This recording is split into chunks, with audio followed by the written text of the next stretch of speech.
All right, how's everybody doing today? Hotep, hey, this is Michael Imhotep, founder of the African History Network, host of the African History Network show. I'm a talk show host, researcher, lecture writer, and historian. So it is Thursday, September 30th, 2021, and we are live. So if you listen to my show, you watch my broadcast, you've heard me talk about a new 10-week online course that we have starting up. And this one is Ancient Kemet, the Moors, and the Maafa, Understanding the Transatlantic Slave Trade, what they didn't teach you in school. So I wanted to come on and do a brief overview of this 10-week online course and what it covers. And we deal with thousands of years of history, and we deal with what led up to the transatlantic slave trade taking place. Okay. So class number 1 starts up Sunday, October 3rd, 12 noon to 2 p.m. Eastern Standard Time. And this is a fantastic class. You're going to learn a lot in it. You can visit our website, AfricanHistoryNetwork.com, AfricanHistoryNetwork.com to register for the 10-week online course. We do the class live. All the sessions are recorded. You can go back and watch it whenever you want to. All right. So we see stories, and if you watch my show, we see stories dealing with history and the attacks on teaching the history of slavery, African-American history, dealing with race, study classes dealing with racism or subjects dealing with racism. We see these attacks on this type of information taking place in various school districts across the country. A lot of times this gets labeled as critical race theory, but it's not critical race theory. Critical race theory is a legal analysis and is basically taught in law school and graduate school, things like this. One of the latest examples of this attack is this piece here from CNN that deals with out of Tennessee. Okay. And Tennessee parents say some books make students feel discomfort because they're white. They say a new law backs them up. All right. And you have this movement to shut down different teachings about the civil rights movement, different things like this, and claiming that it makes white students feel uncomfortable. All right. Then you have this story here, this other one. This is one that I've talked about before. This is a study from, this was a poll that was taken from USA Today Ipsos. And this one talks about how over 60%, actually 63% of Americans want children to learn the legacy of slavery. Okay. And it deals with a majority of Americans say they are in favor of their children learning about the legacy of slavery and the ongoing effects of racism in the United States. According to this poll, 63% of Americans polled say they are in favor of their children learning about the lasting effects of racism and slavery in the country. And you have a small but very vocal minority that shows up to school board meetings that are taking over school boards, things like this, pushing another agenda. Okay. And if we look at, let's see, one more article here. These are just some recent articles. I do research every day and prepare topics for our show. I'm on 6 days a week, the African History Network show. I monitor about 35 different news sources on a daily basis. This one here is from September 29th, 2021. A pro-slavery petition is the latest racist incident at this Kansas City school. Parents say they've had enough. And this was an online petition some students started circulating to reinstate slavery. So we're at a pivotal time in history where you have some people of various races who want the real history taught. And then you have other people, largely white. You have other people, largely white, who are focusing on shutting down these conversations dealing with the history. don't want the history taught, and they use the disguise that they're afraid it will make white students feel guilty about being white. But I haven't seen any white students say they feel guilty about learning about this history. I've heard now what I think is happening is some white parents feel guilty, have some guilt about what's happened in history and about being white, maybe what their ancestors have done, maybe what their great grandfather did or something like that. Okay. So this is the environment that all this is taking place within. So I want to look here at the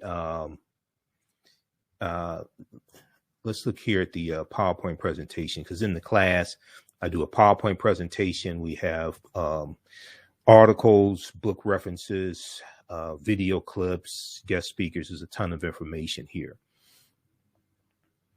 And also this was a recent article as well from June of 2021, June of 2021. 60% of Americans know little or nothing about Juneteenth. 60% of Americans know little or nothing about Juneteenth. Okay. And this is from New York Times. Now, if they know little or nothing about Juneteenth, then what do you think they really know about the history of slavery? And this ties into Juneteenth. This ties into the Tulsa Race Massacre being made a day of remembrance, June 1st, 1921, which it should be. It should be. And what this does, making Juneteenth a federal holiday, and also the Tulsa Race Massacre being the day of remembrance, what this does is this forces a conversation, a national conversation about a history that many Republicans and state legislatures are passing laws to shut down the teaching of that history. So this is extremely important, because Americans are very ignorant of history. And we have to learn this history, one, to keep history from repeating itself, and also understand how we got to where we are. This is one of my teachers, Dr. Leonard Jeffries. He was just here in Detroit Sunday. I was with him Sunday at the Charles H. Wright Museum of African American History. So here's some of the things that we deal with in the online course. We deal with ancient Kemet, ancient Egypt, ancient Africa, Nubia, Ethiopia. We deal with Ghana, Songhai, Mali. We take you throughout history, do a chronology of history and leading up to the transatlantic slave trade. We also deal with the African presence in the Americas going back tens of thousands of years.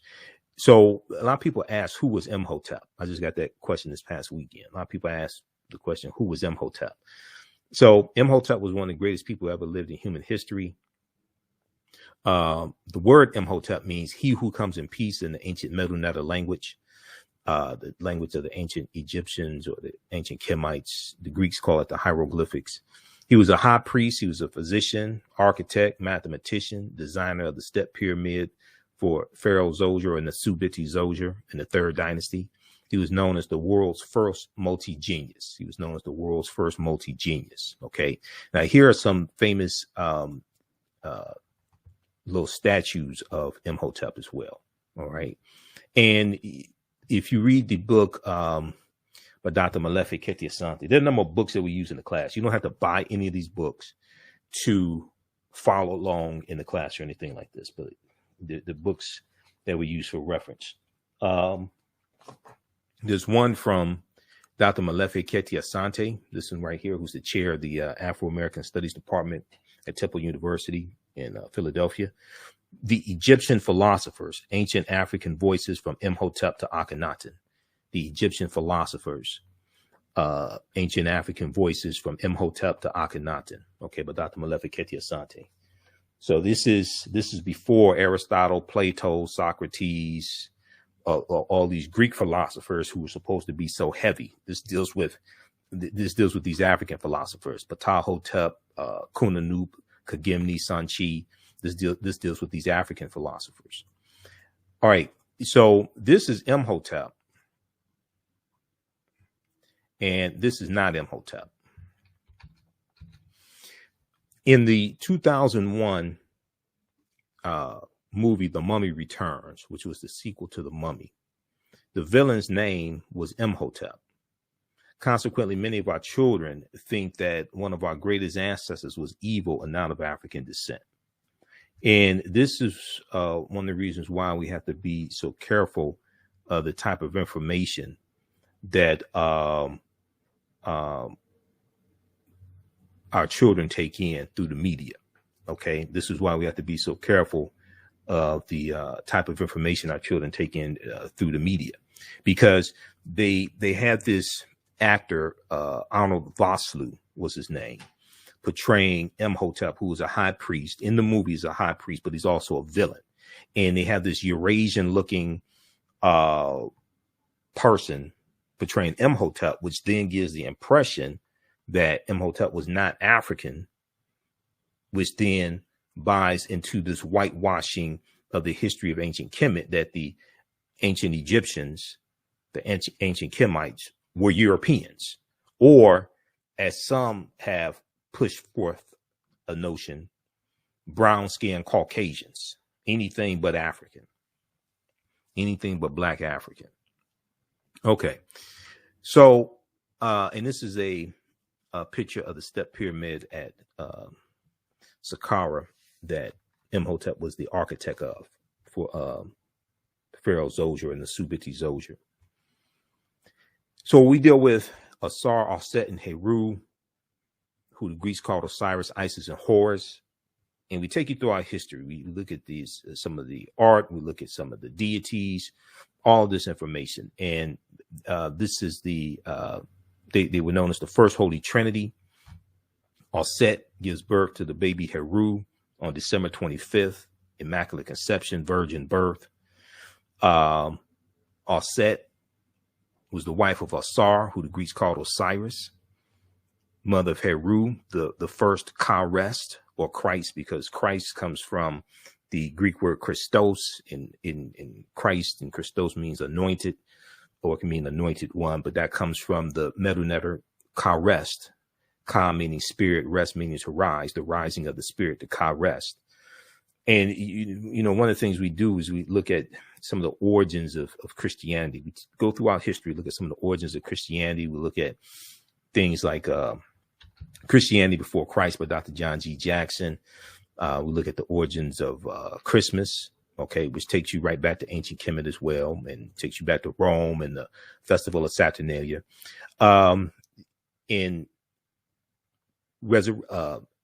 Aset helps to resurrect Asar after he's killed by his brother. Well, after he's killed by his brother Set. Okay, Heru helps to resurrect Asar, but Aset gathers the pieces of Asar's body. Asar is cut up into 14 pieces by his brother Set, and Aset, the wife, recovers 13 of those pieces. The one that's missing is the phallus, the penis, and she's going to, in the mythology, erect the Tekken, okay, erect the Tekken, which is a symbol of resurrection, okay, a symbol of resurrection to represent that last piece that was not recovered. Aset means she of throne, and she's associated with love and fertility. And when we look at all these deities, even when we look at, we're going to see how the Neter, or the deities from ancient Kemet, are going to influence the deities from the Greeks and the Romans. These are basically the deities from the Greeks and the Romans are basically copies. Even when you look at Zeus, who they said was the king of the gods, Zeus is said to be from Ethiopia. Zeus is said to, in Greek mythology, they tell you that Zeus originated from Ethiopia. All right.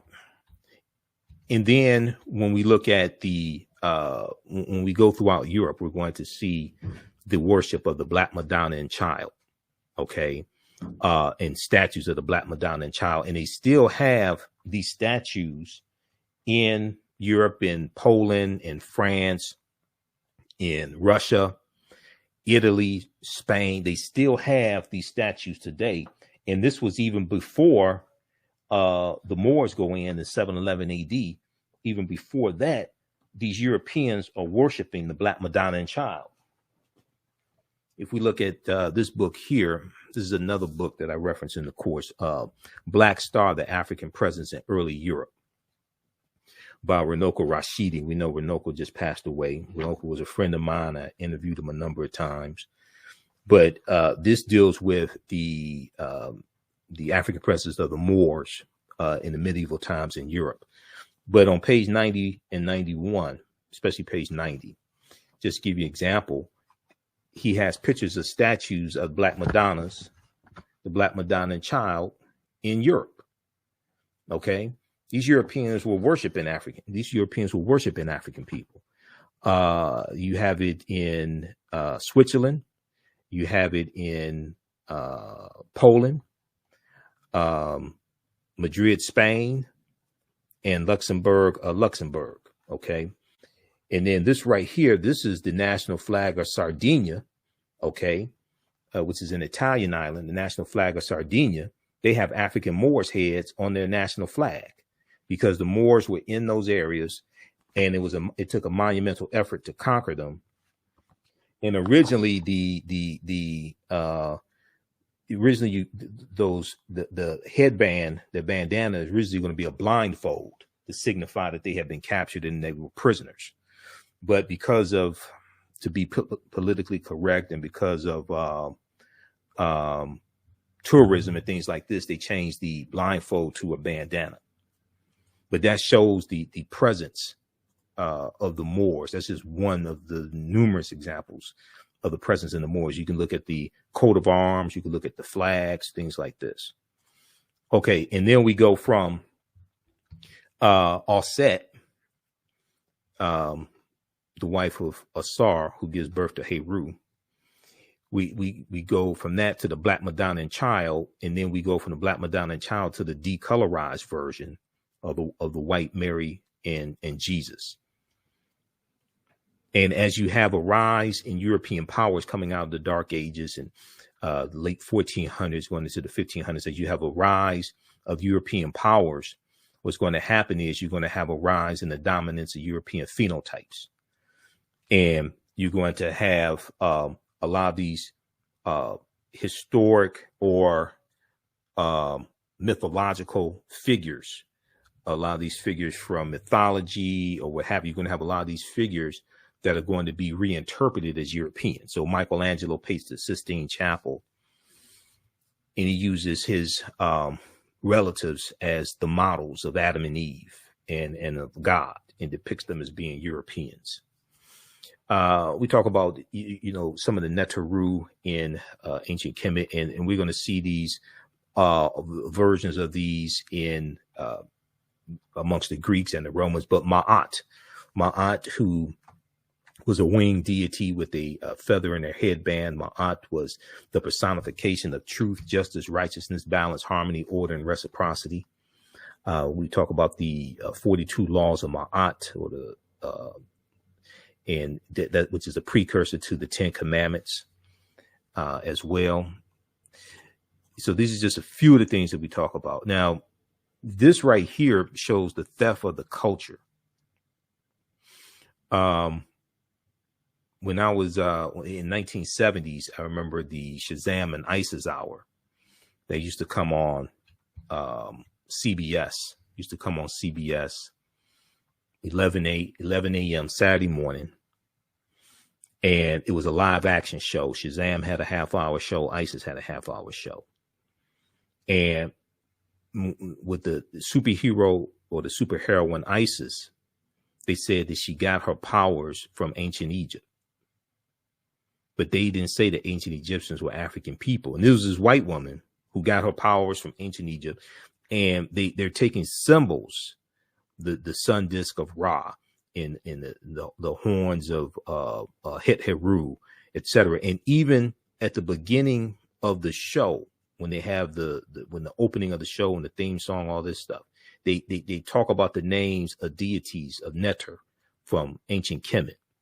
And they talk about her getting where she gets her powers from. But they ain't say that these were the ancient Kemetic people were African people. So they just, ran this game on us, and it made us think, oh, this plays into this myth that the Egyptians were white.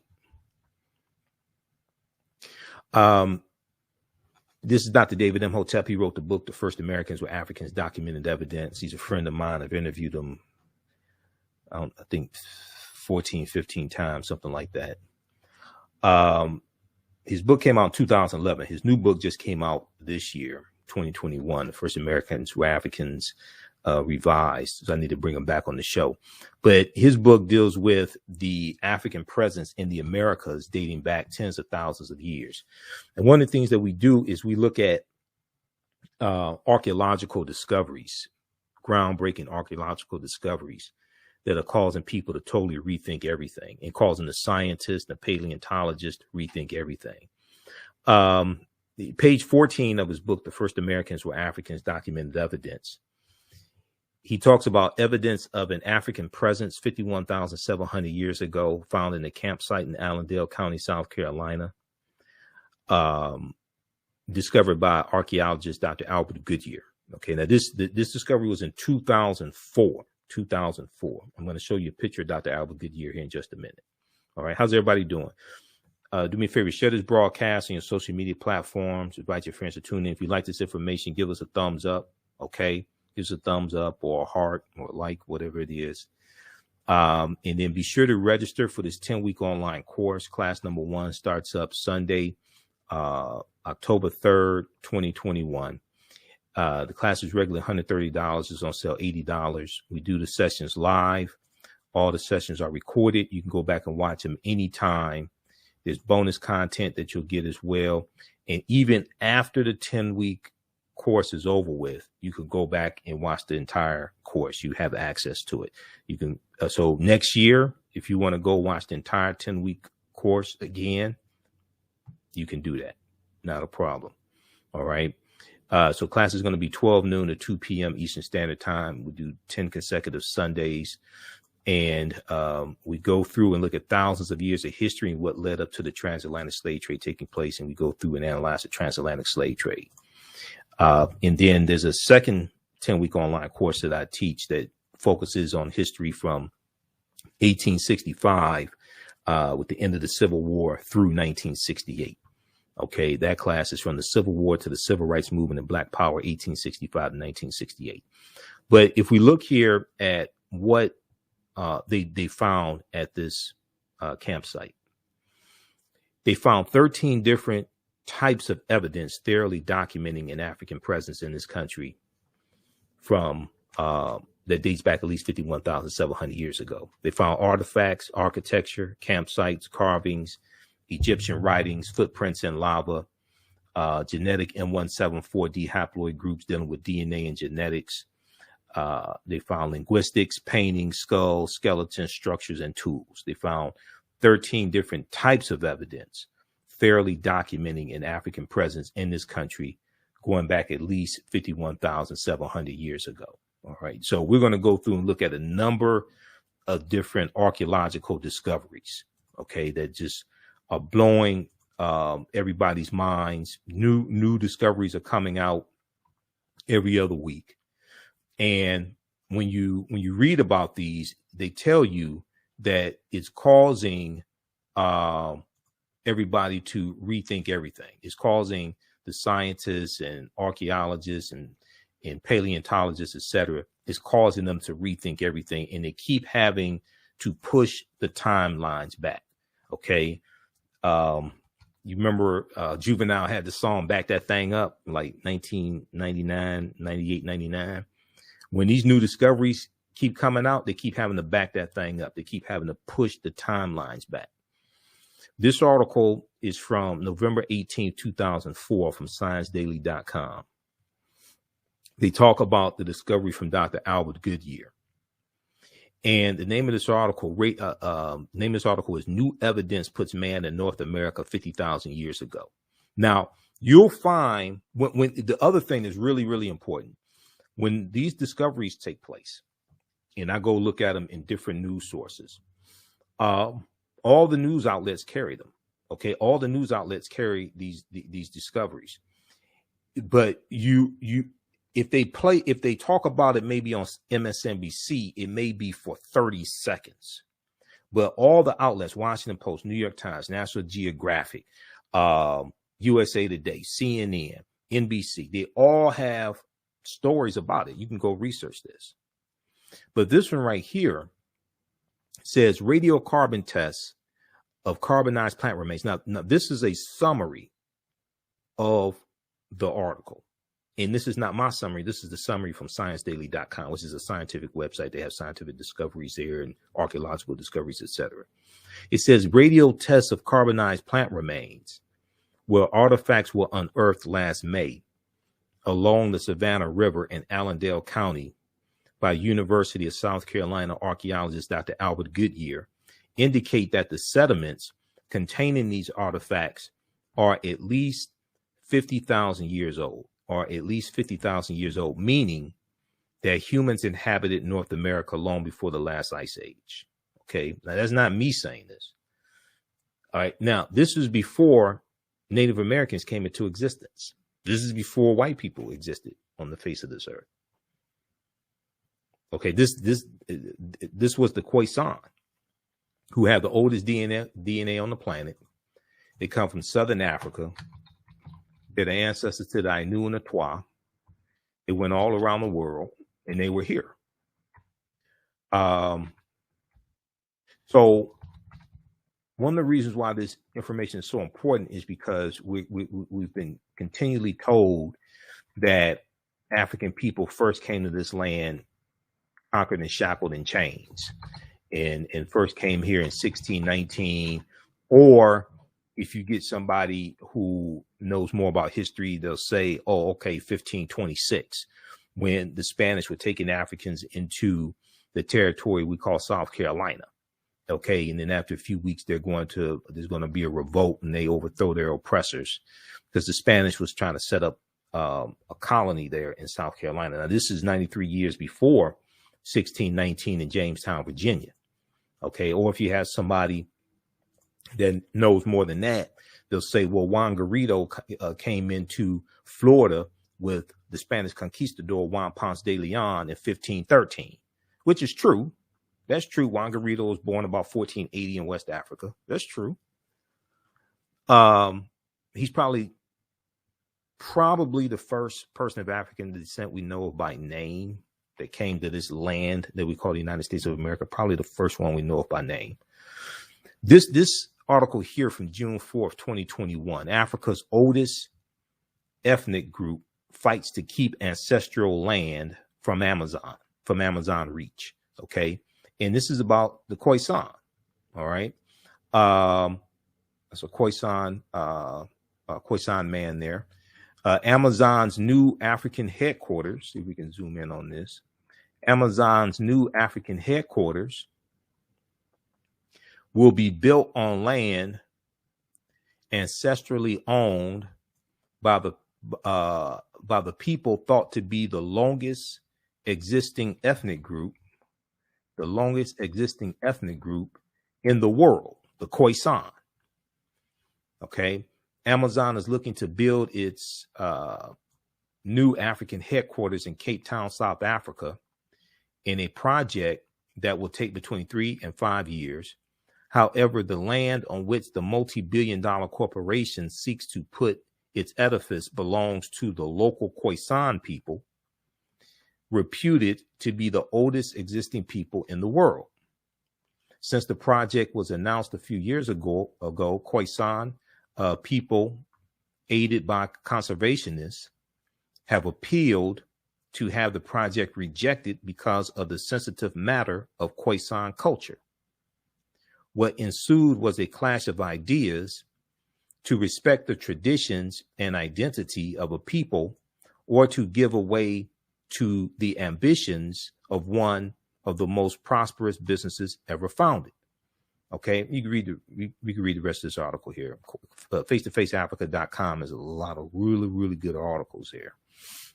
If you watch my show, we know we share some articles, and on our Facebook fan page, the African History Network, we share articles from face-to-faceafrica.com. But this is talking about the Khoisan. Okay, so let's continue here. And there was a really good discovery that came out, because I read a lot of these articles here, and I've been teaching this class for going back to 2017, and I incorporate more of the archaeological discoveries as they come out. There was this one here from June of 2017, I think it was. And this one deals with Morocco. This deals with a discovery that was flipping the archaeological world upside down. This dealt with a discovery in Morocco where they found Homo sapien, remains of Homo sapiens, modern man, that date back between 300,000 to 350,000 years ago. Let me say this. I may say some things that are outside the circumference of your own awareness. Probably should have said this at the beginning. I may say some things that are outside the circumference of your own awareness. Just because you never heard them before, disagree with them, or don't like them. Don't like them does not mean that they're not true. It just means you have to do some research to understand what I'm talking about. I'm talking about something that's outside of the circumference of your own awareness. I learned this from one of my teachers, Dr. Ray Hagins. Okay.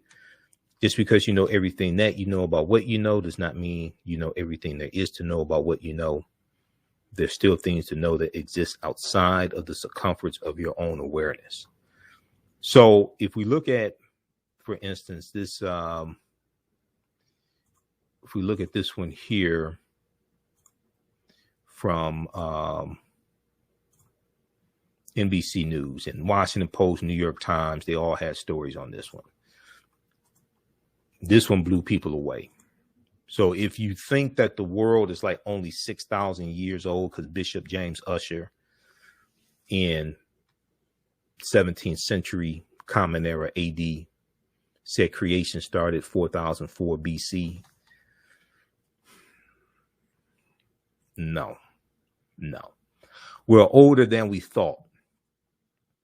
New find pushes human origin back 100,000 years ago. New find pushes human origin back 100,000 years ago. Okay. And this was a discovery made in Morocco. This article came out June 17, 2017. Modern humans evolved much earlier than previously thought, researchers reported on Wednesday, June of 2017. New discoveries at a rich site in Morocco show modern humans were hunting and probably cooking game animals 300,000 years ago. This is 100,000 years earlier than scientists have believed until now. This discovery here just blew everything out the water, because the oldest remains they had of Homo sapiens date back about 195,000 years ago in Ethiopia. This discovery here blew that out the water by 100,000 years. The new site near Morocco's coast in the city of Makarek has always yielded interesting human remains. New discoveries and new dating methods show that, in fact, many of the bones belong to modern Homo sapiens, and they lived as far back as 300,000 or 350,000 years ago. As far back as 300,000, 350,000 years ago. The earliest previous Homo sapiens bones date back 195,000 years ago, and they're from clear across the continent in modern day Ethiopia, which shows that we were migrating out of East Africa earlier than originally thought. Taken together, the findings show modern humans were dispersed across Africa long before anyone ever thought. Okay. Read the rest of this. This is a deep article. And they have the journal Nature has a lot of these archaeological discoveries. And then all the news outlets will pick them up from the journal Nature. Let me see here. Okay. 300,000, 300.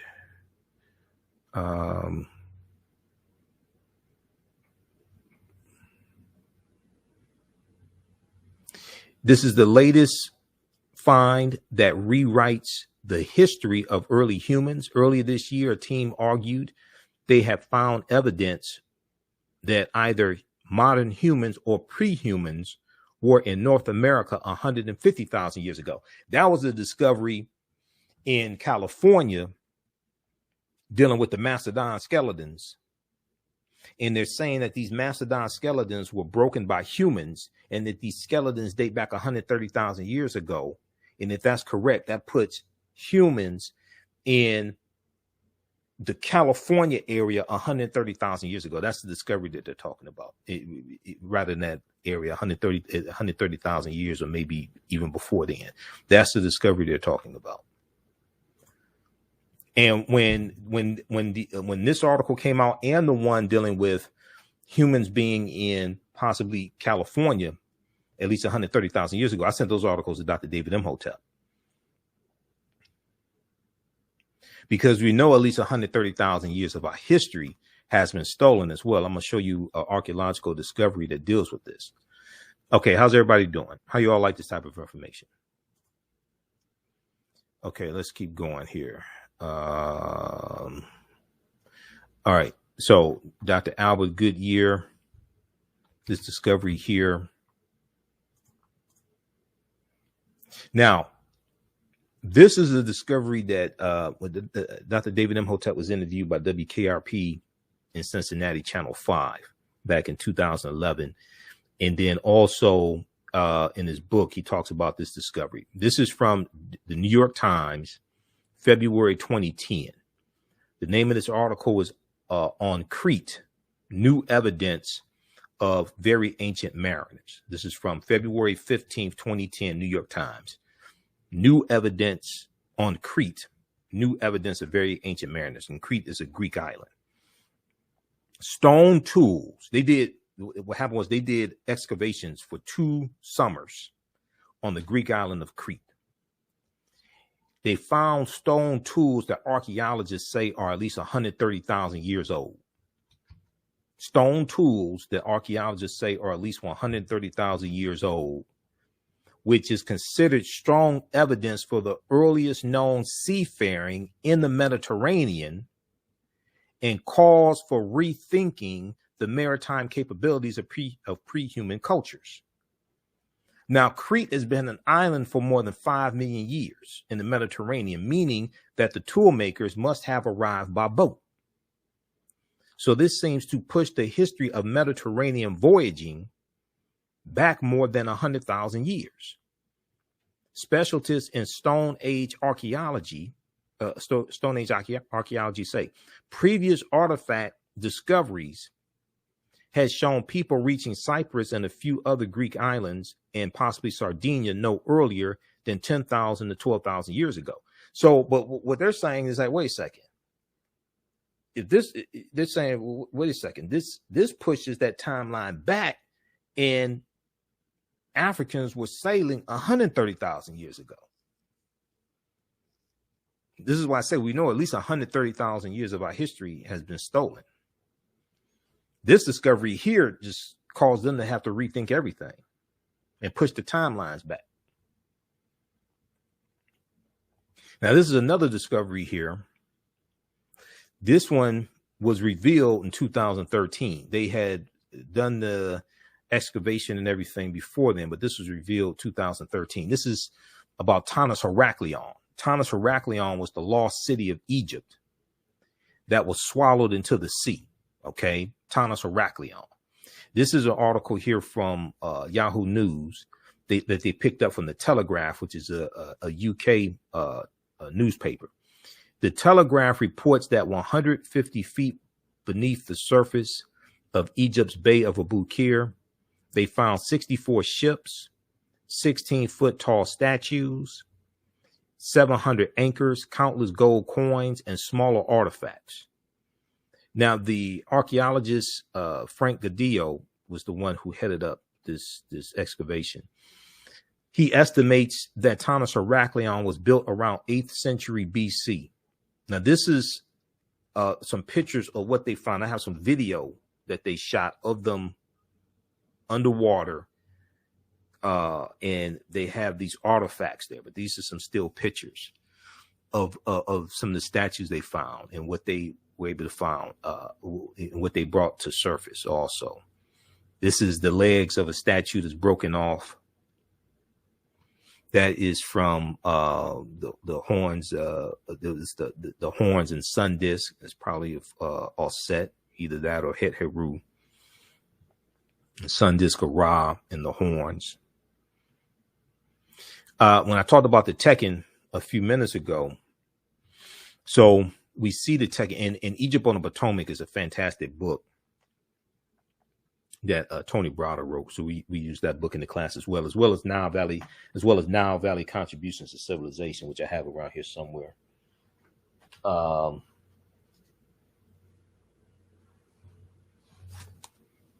So Nile Valley Contributions to Civilization by Tony Browder. Fantastic book. And then also Egypt on the Potomac by Tony Browder as well, which deals with how the layout of Washington, D.C. is a copy of the layout of ancient Egypt. Okay, and it deals with a lot of the secrets in the layout of Washington, D.C., etc. That city is called Tanis Heraklion. Somebody asked the question, what's the name of that city again? But when we look at the Washington Monument, and this ties into Freemasonry, and the origins of Freemasonry coming from the teachings coming from ancient Kemet, ancient Egypt. The Washington Monument is a Tekken. We know George Washington was a Freemason, but the Tekken being a symbol of resurrection coming from the mythology of Asar, Aset, and Heru. There are about 1,200 Tekkenu for plural, about 1,200 Tekkenu throughout ancient Kemet. Historically, today there are somewhere between 7 to 12. Okay. When we look at Freemasonry, the word Mason is derived from the Latin words mass and sun. Mason means child of light and expresses the desire to pursue light, which is a metaphor for the sun. It's a metaphor for the sun, which symbolizes knowledge. The term child of light, or sons and daughters of light, was first used to identify students who had completed 42 years of study in the temples of ancient Kemet, ancient Egypt. Many Masonic temples were modeled after the temples of Kemet, places where light or knowledge was imparted in a series of steps or degrees. Okay, light or knowledge was imparted in a series of steps or degrees. So the concept of getting your credentials when you go to college and you get your credentials, you get an associate's degree, bachelor's degree, master's degree, PhD. The concept of getting those credentials in a series of degrees, okay, comes out of ancient Kemet. And we also see the concept of the liberal arts coming out of ancient Kemet as well. George G.M. James in Stolen Legacy talks about the 7 liberal arts, the arithmetic and the logic and the rhetoric, things like this. Stolen Legacy, okay, is a very, very good book by George G.M. James. So we see all this traces back to ancient Africa. If you read pages 18 and 32 of Egypt on the Potomac, Browder breaks this down. Now, 50 of the 56 signers of the Declaration of Independence were Freemasons, and 13 of the 39 signers of the U.S. Constitution were Freemasons also. So some other things that we deal with in the class, we go through a timeline of history, starting in ancient Africa, do ancient Kemet and Nubia, Ta-Nehesi, all that, Ethiopia. We go throughout history up to and including the transatlantic slave trade. So some of the things we deal with in the class is what was the transatlantic slave trade? What were some of the events leading to the transatlantic slave trade starting, to understand this? Like whether you talk about 1441, Anton Gonsalves, going into Mauritania, capturing some Africans. This is looked at as the beginning of the transatlantic slave trade. You look at the Moors starting to lose control, especially in Spain. You look at Europe coming out of the Dark Ages. There's a number of things that we see leading to the transatlantic slave trade taking place. What role did Christopher Columbus play? Because Columbus helps the transatlantic slave trade to spread. He helps lay the foundation for racism, slavery, capitalism, and the exploitation of indigenous people. So we go through and look at Columbus and his 4 voyages. And today, you know, in the past few months, we've heard Haiti in the news. We've heard Cuba in the news and Jamaica. Okay. These are all 3, Cuba, Haiti, and Jamaica are all 3 countries, islands that Columbus conquered about 529, almost 530 years ago or so. Hispaniola, the island Hispaniola, where Haiti is, 1492, Cuba, 1492, Jamaica, 1494. So we're still feeling the effects. And Columbus, he didn't just do this on his own. This was on behalf of the Spanish crown, King Ferdinand and Queen Isabella. So we're still feeling the effects 500 years later of Spain conquering these islands. What role did Christopher Columbus play? When did Africans first come to the U.S. as slaves? Did Africans sell themselves into slavery? We deal with that complicated history because it's not really like the way the dominant narrative has been told. Were African people in America before the transatlantic slave trade? Absolutely. African people are the original Americans. This is why Dr. David Imhotep's book is so important. We deal with things like the Black Death, the bubonic plague. It hits in 1347 AD. It hits in spurts from 1347 to 1400. We deal with the film Black Panther. Black Panther is deep. And Black Panther relates to African history, African culture, African language, African spiritual systems. The film Black Panther. This is Mansa Musa, became emperor of the Mali Empire in 1312 AD. There's an article from history.com, official website of the History Channel, that shows a connection between Mansa Musa and T'Challa, who's the Black Panther. In the vast fictional universe of Marvel Comics, T'Challa, best known as Black Panther, is not only the king of Wakanda, he's also the richest superhero of them all. Although today's fight for the title of wealthiest person alive involves a tug of war between billionaire CEOs, the wealthiest person in history, Mansa Musa, has more in common with Marvel's first Black superhero. Okay.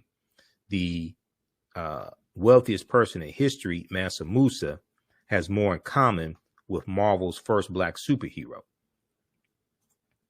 Now, some people may say, well, I'm too busy to take the class. Like I said, we do the sessions live. All the sessions are archived. You can go back and watch it anytime.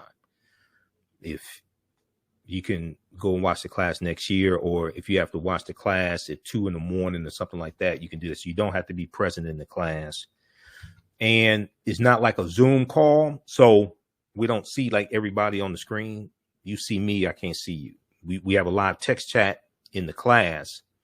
So you can ask questions, but you don't have to worry about me seeing you. You can be in your pajamas or what have you. You don't have to worry about getting dressed up, doing your hair, anything like that for class. I don't take attendance. All right. So you don't have to worry about that. Mansa Musa became ruler of the Mali Empire in 1312 AD. Okay. And you'll hear a lot of stories about Mansa Musa, and on his Hajj to Mecca, he gives out so much gold that he throws off the economies of the different cities that he's going through. So he became emperor of the Mali Empire in 1312 AD after his predecessor Abu Bakr II, for whom he had served as deputy, went missing on a voyage he took by sea to find the edge of the Atlantic Ocean. Mansa Musa's rule came at a time. Now, this is something extremely important, this part right here. Now, this is the History Channel telling you this. Okay. Mansa Musa's rule came at a time when European nations were struggling due to raging civil wars and a lack of resources. West Africa is thriving. Europe is in disarray. Europe is ravaged by civil wars. Europe is dealing with poverty. They're still dealing with ignorance. Even though when the Moors go in 711 AD, 85 to 90% of Europeans are illiterate, and they're teaching them to read and write, and they're teaching them mathematics, they're teaching them algebra, chemistry. Everything we taught the Europeans came back to kick us in the behind. When we study this history, everything we taught them came back to kick us in the behind. During that period, the Mali Empire flourished thanks to ample natural resources like gold and salt. You read this full article here from history.com. This 14th century African emperor remains the richest person in history. Okay, this is from March 19th, 2018. So this was the month after the movie Black Panther officially debuted. It debuted February 16th, 2018. I do an entire lecture dealing with the film Black Panther. So one of the things we deal with in the class also is the film Black Panther and how Black Panther relates to African history and African culture, African language. We deal with what the word Wakanda means. Even though Wakanda is a fictitious African nation somewhere in East Africa, and over the years, the location has changed some. Wakanda is a real word. Wakanda, we see Wakanda in Native American languages, Omaha Ponca and Sioux Indian languages. Wakanda means possesses secret powers. Okay. So this is deep, and Wakanda is also a Kikongo word as well. It's a Bantu word, but it's a Kikongo word also. It's African as well. So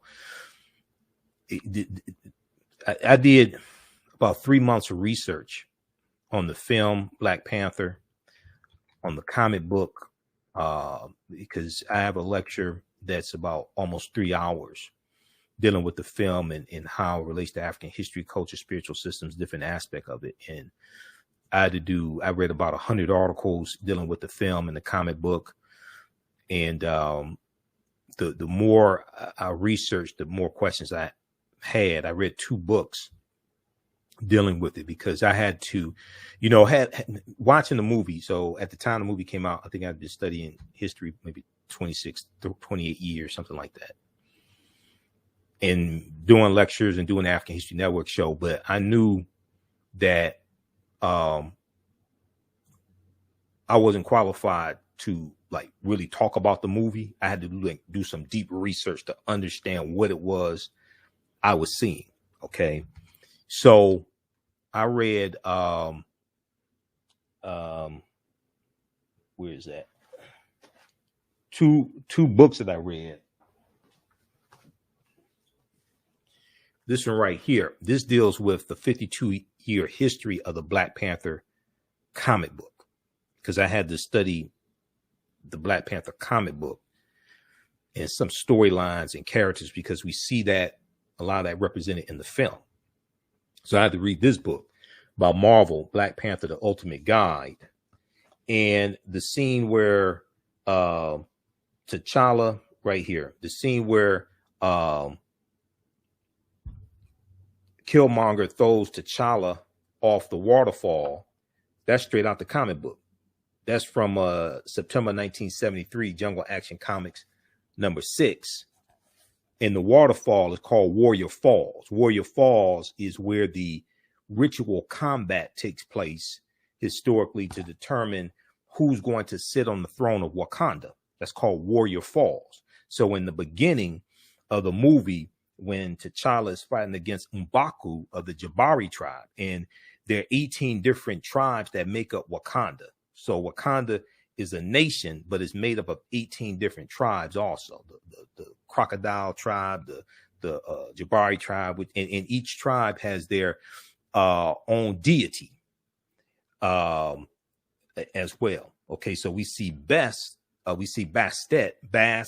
Bastet is the Panther deity, okay, that watches over the people of Wakanda. Just like when you study in ancient Kemet, there were deities that watched over different cities.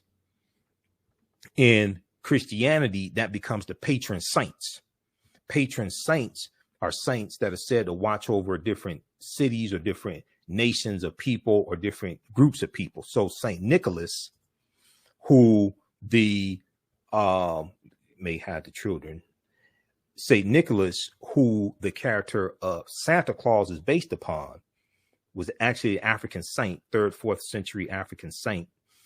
And he's said to be a patron saint of children, pawnbrokers, money lenders, prostitutes, seamen, those in like the Navy, out at sea, things like this. Okay, you have patron saints.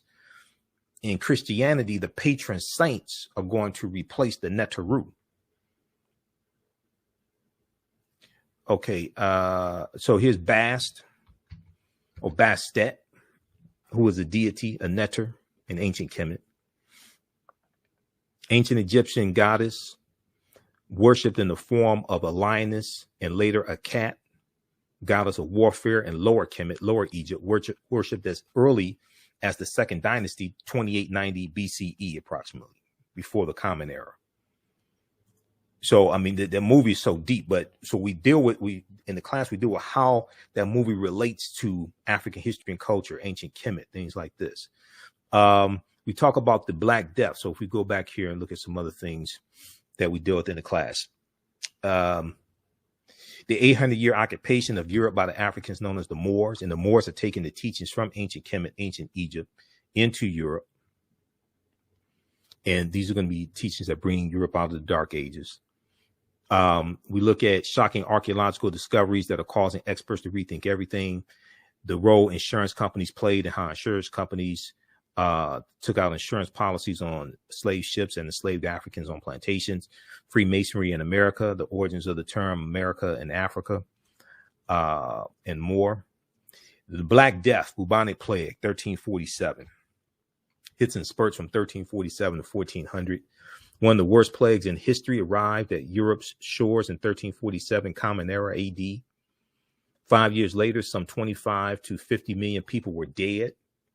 Nearly 700 years after the Black Death swept through Europe, it still haunts the world as the worst case scenario for an epidemic.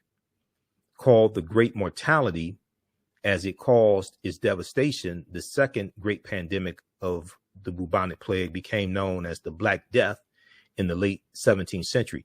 Europe is going to lose between a quarter to a third of its population because of the Black Death, over from 1347 to about 1400. They lose somewhere between 20 estimates of somewhere between 25 million to 75 million people. The Black Death. And what it did was it liquefied your lungs. So you, over the course of a number of days, would end up coughing up your lungs, coughing up blood.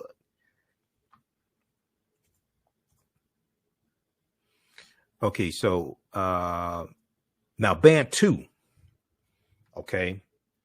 Bantu is a group of about 500 African languages belonging to the Bantoid subgroup of the Benue Congo branch of the Niger-Congo language family.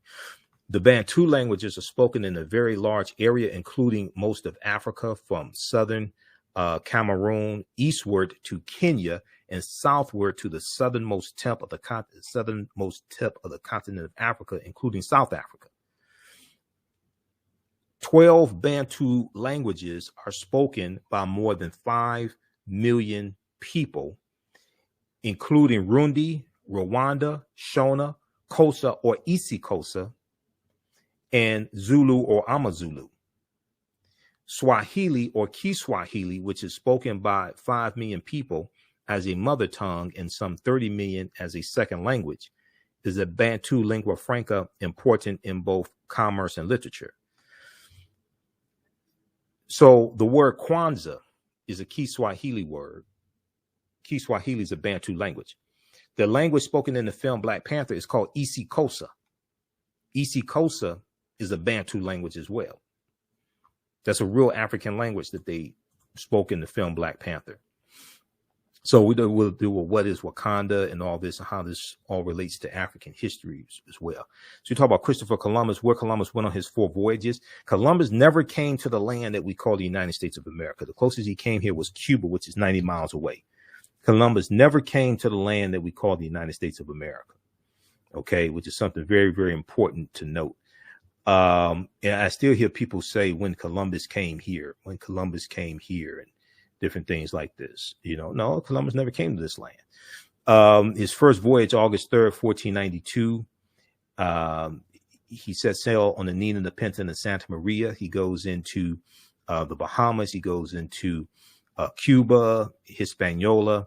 And we know on the island of Hispaniola, you have Haiti on that island. Yes, Dominican Republic in Haiti. He goes his second voyage, 1493, goes into the West Indies.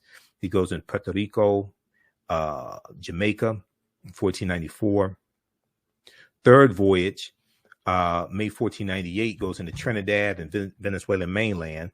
Fourth voyage, May 1504, he goes into Panama and Honduras in Central America. If you go to history.com, official website of the History Channel, search for Christopher Columbus. They have a lot of information there, and they show you where he went on his voyages. He never came to the land that we call the United States of America. Okay. So we go through and do a lot of this, and we take you through a timeline of history, and we deal as well as the 800-year occupation of Europe by the Africans known as the Moors, which is a critical history to understanding the origins of the transatlantic slave trade. What happened right before the transatlantic slave trade started? A lot of people mistakenly think that when the transatlantic slave trade starts, this is the first time Europeans came in contact with African people. No, they were dealing with Africans for hundreds of years in Europe. We'll talk about what the Middle Passage was and break down the triangular trade and all of this. Okay. All right. So this is, and then we know the Wakanda salute comes out of ancient Kemet. That is the position of the Nasubiti. It's always right over left. It's always right over left. That's the position of the Nasubiti or the pharaohs when they're deceased. Okay. And that's a position of power. And we see that go around the world also. Okay. So you can, this class is ancient Kemet, the Moors, and the Maafa, understanding the transatlantic slave trade, what they didn't teach you in school. That's just a very brief overview of the classes. A 10-week online course that I teach. This class will be on Sundays, 12 noon to 2 p.m. Eastern Standard Time, starting October 3rd. We do the sessions live. All the sessions are recorded. We do the sessions live. All the sessions are recorded. You can go back and watch it anytime. Even after the 10-week class is over, you can go back and watch it. So you don't have to worry if, well, I don't have time to be in class on a particular day or something like that. That's not a problem. You can use this information also with your children. If you like, I would say the information is PG-13.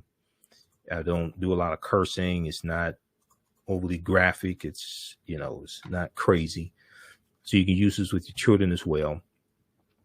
As soon as so the class is regularly $130, is on sale $80. As soon as you register, there's some bonus content that you can start watching. You get a bonus lecture from me, which is a lecture I did dealing with the real history of Juneteenth. Okay. The real history of Juneteenth is a 2.5-hour lecture. I did that June of 2021. All right. Okay. So, okay, you get that. And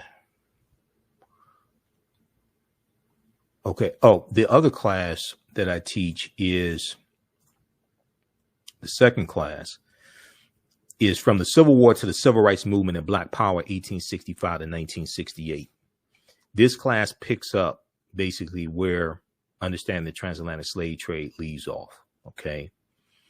So if you want to register for this class as well, you can register for that. That's on Saturdays, 12 noon to 2 p.m. Eastern Standard Time.